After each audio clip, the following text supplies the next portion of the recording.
What is going on, everyone? My name is Andy. Welcome back to another FPL video, and we're in the middle of the international break. A lot of people have hit their wildcard, so I thought I'd do a wildcard draft video, go through some key players that I think we should be looking at the premium attackers as well, and kind of deciding which ones to put in, because obviously it's very difficult to put kind of more than 3 or maybe even more than 2 in our side. So looking at that as well, and then looking at a final draft as well. So it's all to come in this video.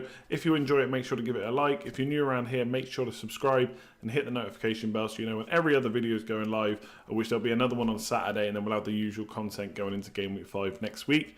Otherwise, let's just jump into this one. So we'll come to the draft later on. I've thought about who I would put into my team if I was wildcarding this week, and I've looked at some must-have players. I know people don't like the term must-have, essential, etc. But these are players that if I was wildcarding this week, I would find it hard to go without them. I wouldn't want to compromise too much in terms of the players that I was picking. So first one up is cheap goalkeeper. I'd still go for a 4.5 million goalkeeper. I don't think the premiums are offering enough. Obviously, Alisson's injured as well.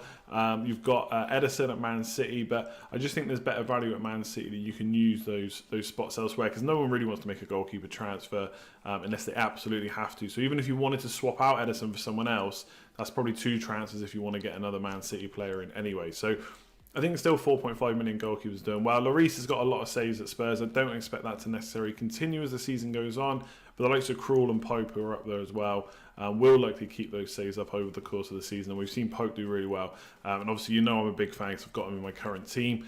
Alexander-Arnold, is he too good to ignore? He probably is. I probably have to admit defeat on this one. I got Robertson in at the start of the season, even though I said on plenty of videos, if they get the same minutes, Trent Alexander-Arnold has got better attacking potential, and that has shown so far, even if he did get a bit lucky at the weekend with the assist versus Burnley. But he has created 14 chances already this season in 4 games. That's insane. That's 2 behind Kevin De Bruyne, who we kind of see as an assist master.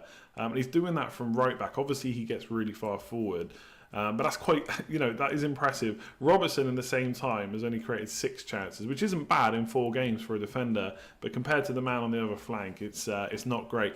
And Trent's also had 7 goal attempts as well, and obviously he's on set pieces, which is helping with that chances created. So, look, is there a chance that he gets rotated with Gomez at some point? Maybe, but at this point, I would probably give up worrying about that and just get him in ahead of Robertson. He's just doing too good at the moment to turn down. Obviously, Liverpool are going to score goals, and if he's creating that many chances, then he's definitely going to get points from that. So I would have to have him in, I think, at this point, even though he is slightly more expensive than Robertson now.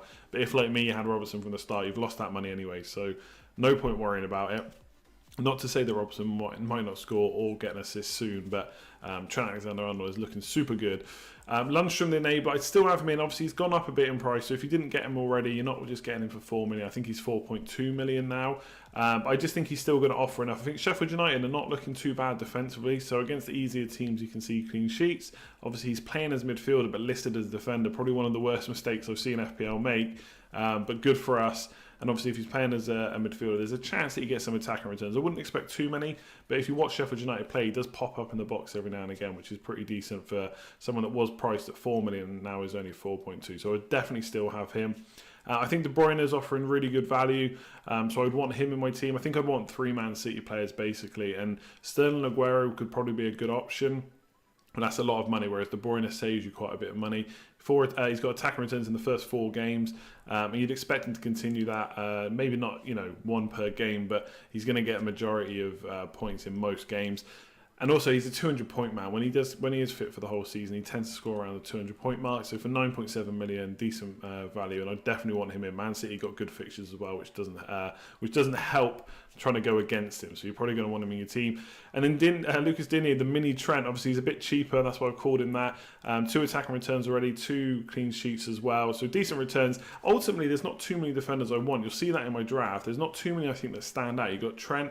I don't think the Liverpool double up in defence is something I would do now. So Digne has not really done anything wrong. I think Everton have looked okay defensively, even though they conceded 2 against Wolves. I think going forward, they still got some good fixtures. So they're the kind of players I'll be looking at. A cheap goalkeeper, probably still Pope. Trent definitely in. Lundstrom is an enabler. De Bruyne is great value. And then Lucas Digne is almost a mini Trent. Arguably just as good at the moment.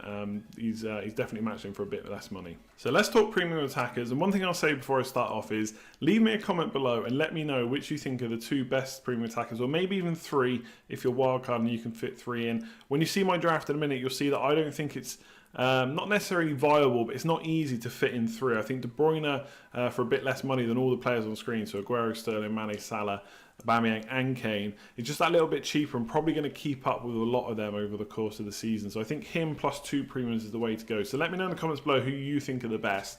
I'll start off with Kane and Aubameyang. I'm still not completely sold on either of these. I think with Spurs, you've had kind of maybe an unsettled squad at the start of the season. We've seen Eriksen in and out of the team. Now that the transfer windows have sold, and obviously they're going to stay, we might see him play the majority of games like we've seen in previous seasons. And once they've all started to gel again together, then Kane could be good value. Obviously, as I've said and spoken to about with people in the comments section on other videos, he has scored 3 and 3. If you discount the Man City game, probably wouldn't expect many points there. So one goal a game is not bad, but you probably do want more than that. You want bonus points, you want the odd assist here or there. He's not great for assists. So 11 million... I think I'd rather go for Man City or Liverpool, who are going to score a lot more goals. And like I said, Spurs just maybe not looking great right now, or not settled. And I don't know, there just seems to be something up in the background, maybe with Pochettino. There's been talk about Vertonghen and Eriksen maybe leaving and then back into the squad and then not playing games. So it's all a bit weird. So I think for me, I probably won't be going for Kane, even though he is nailed on. He is on penalties. And arguably should have had 1 or maybe even 2 penalties so far this season, which would have obviously put his points up. So not a bad pick, but not for me. And Aubameyang, the main problem I have there, he's playing for Arsenal, not necessarily guaranteed to start, although he has started, I think, every game so far. But he's being pushed out onto the left when Lacazette plays. Obviously, Pepe then plays on the right.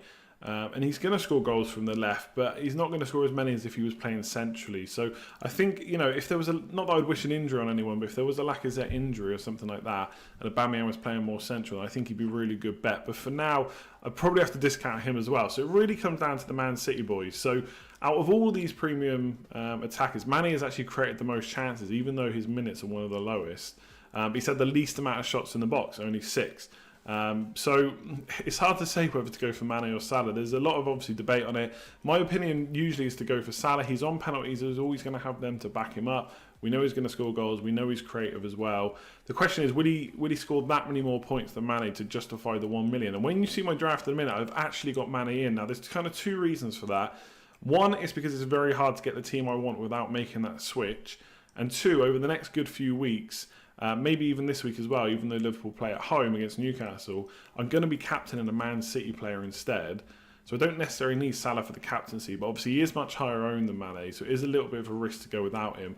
But I think it's close. I would probably do everything I could to go for Salah. I don't think Mane is a bad backup. We've seen him keep up with points over kind of the last year or so, at least in 2019.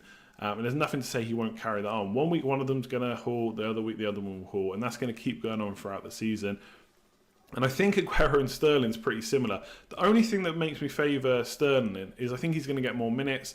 You know, when Jesus is fit and ready to play, we might see Aguero rested a bit. Maybe Jesus will get cup matches, Champions League. Obviously, we don't know that for sure. We're kind of just hoping or maybe relying on that happening if we're going to ignore Aguero. But these two are both going to score well. Arguably, with the fixtures they've got, you could just go for Aguero and Sterling and skip a Liverpool player. But then how do you fit in De Bruyne? How do you fit in a Man City defender if you want one of those as well? So the choice has got to be made. And for me right now, it's still Sterling plus a Liverpool attacker.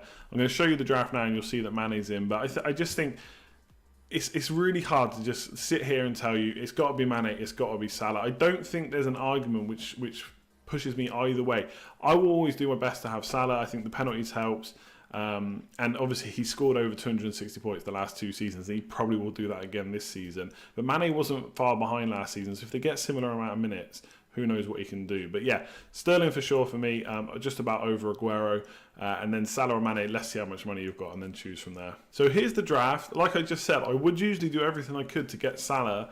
Obviously he's just been so consistent over the last couple of years. But Mane is in because I just can't find the money to get Salah with this team that I want. So the players that I've talked about must have are in Pope, Trent Alexander-Arnold, Lucas Digne, Lundstrom in there as well, plus Kevin De Bruyne. So they're kind of players I definitely want. And obviously I need a few premiums. So right now it's Sterling and Mane. Sterling being my captain for the majority of the game weeks that are to come. And Liverpool actually have a little bit of a tricky set of fixtures coming up. Do I expect them to win most of them? Of course, but will their goals be a bit reduced versus the easier teams? Possibly as well.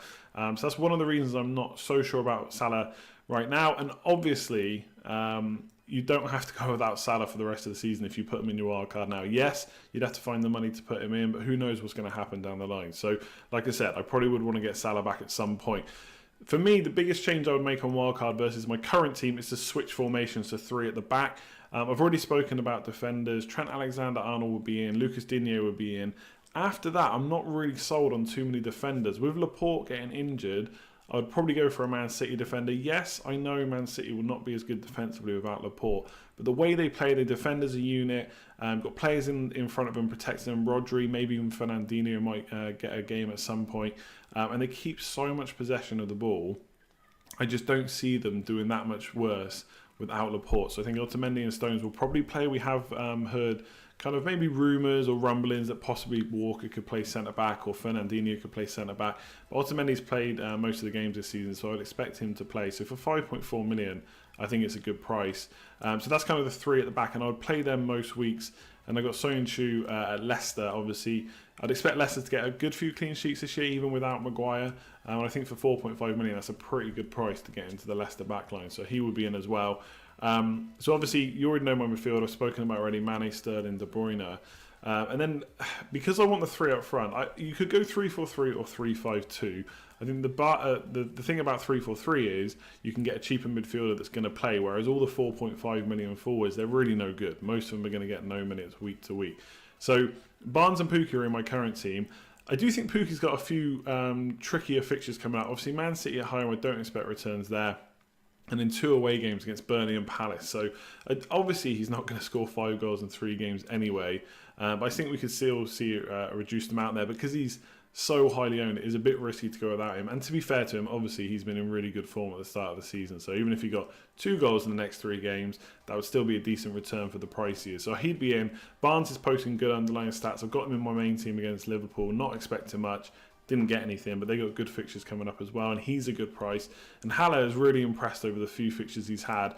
And Haller actually, in less minutes, already has higher expected goals than both Pukki and Barnes from open play, which is pretty decent. 9 shots in the box as well. The other 2 are 11 and 13, so he's not far behind given that he's had slightly less minutes. Obviously, 7.5 is a bit of a heftier price.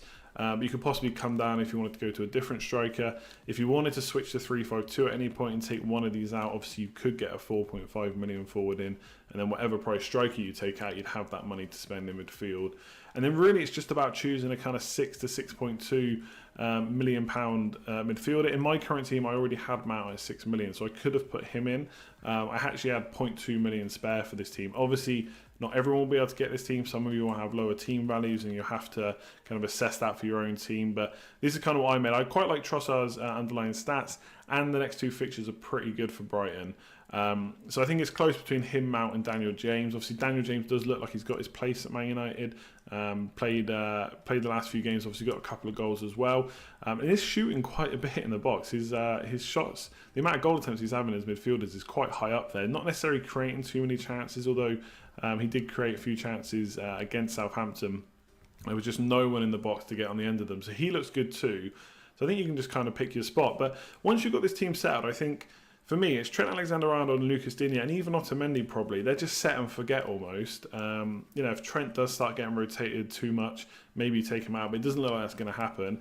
Mane, Sterling and De Bruyne are pretty set and forget. So you're only kind of playing with maybe Trossard, Barnes, Haller and Pukki to switch around positions. Obviously, throughout the season, stuff will happen, like injuries and things like that. You'll have to make bigger decisions. But a lot of this team, for me, is pretty much set and forget unless things go really badly or they start really underperforming. But the likes of, Mane, Sterling, De Bruyne are all posting pretty decent underlying stats, and so are the front 3. And as I've said on kind of other videos, like the likes of Kane and Aubameyang have not done enough so far for me to put them in the team. Aguero probably has, but he's similar price to Sterling, and I've had Sterling since the start, and I just think as the midfielder, they're probably going to get more minutes.